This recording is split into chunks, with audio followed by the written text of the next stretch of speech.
Nakatakdang pag-usapan ni US President Donald Trump at Ukrainian President Volodymyr Zelensky ang plano na bigyan ng lisensya ang Ukraine para makagawa ng sarili nitong Patriot missile defense system.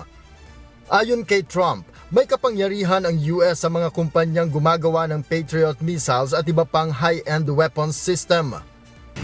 So one of the things we're going to be talking about is we're going to give a license to you to make Patriots. That's pretty cool, right? This way you can't complain that we're not giving them enough. I said, make them yourself. We haven't informed the company of that yet, but that'll work out all right. Matagal nang hinihiling ng Ukraine ang dagdag na Patriot missiles dahil ito ang tanging air defense system na kayang magpabagsak ng Russian ballistic missiles. Sa nakalipas na mga araw, muling tinarget ng Russia ang Kiev kung saan may mga nasawi at nasugatan dahil sa mga pag-atake. Ayon sa Ukrainian military, nabigo ang kanilang air defense na pabagsakin ng ilang ballistic missiles mula sa pinakahuling pag-atake ng Russia, kaya nananawagan ito sa Estados Unidos para sa karagdagang Patriot missile defense.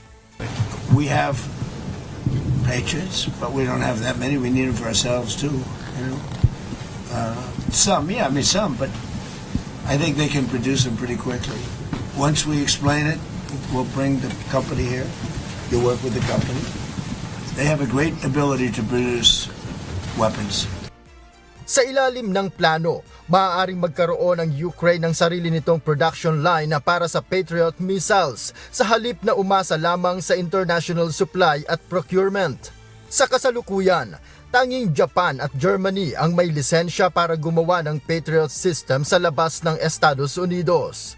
Ayon sa mga ulat, magiging malaking hakbang ito dahil kabilang ang Patriot sa pinakasensitibong missile defense technology ng Amerika. Gayunman, inaasahang dadaan pa ito sa maraming hakbang, kabilang ang pagbuo ng production facilities, technical training at koordinasyon sa mga manufacturer. Sa kabila nito, naniniwala si Trump na kayang makapagsimula ng Ukraine sa mas mabilis na panahon.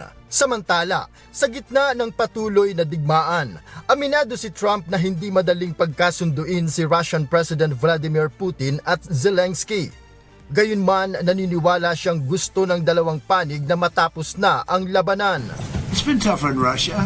It's been a lot tougher than it was supposed to be. I mean, in all fairness, this was supposed to be This is a war that would have never happened if I were president. Would have never happened.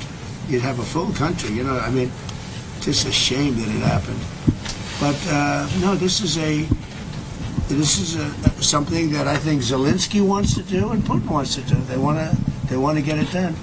Una nang sinabi ni Trump na nakausap niya ang dalawang leader at kapwa ito nagpahayag ng pagiging bukas sa pagkakaroon ng kasunduan para sa pagwawakas ng halos 5 taong digmaan. I think that if we make a deal, Russia is going to be very happy and they're going to get on with other things. They have, by the way, as a country too, they have tremendous potential. They have tremendous land, valuable land that they can do things with, and they have tremendous potential. But I don't think it's going to happen. I don't see that question is, they're going to attack again. I don't see it at all. I think they've had it. This has been going on for almost 5 years, right? Yeah. Hindi na nagbigay si Trump ng detalye kung kailan mangyayari ang kasunduan at kung saan gaganapin ang pag-uusap ng mga lider. Bagamat naniniwala siyang hindi imposible na matapos niya ang digmaan sa Ukraine kagaya ng nagawa umano niya sa ibang mga bansa. At kapag nangyari ito, pagmamalaki ni Trump, hindi na kailangang mag-alala pa ng Ukraine na muling aatake ang Russia. When we have a deal, we're going to have a deal. Security guarantee or no security guarantee. If we have a deal, we're going to have a deal. We're not going to have to worry about what you're saying. We're going to have a deal. I think if we come to a solution, which I think we will, we're going to have a deal. Now, we want to make sure the deal sticks. Some people don't think it will. I think it will. Nagpasalamat naman si Ukrainian President Volodymyr Zelensky sa suporta at tulong ng Estados Unidos sa Ukraine. Noel Polyarco, humahataw sa balita ngayon.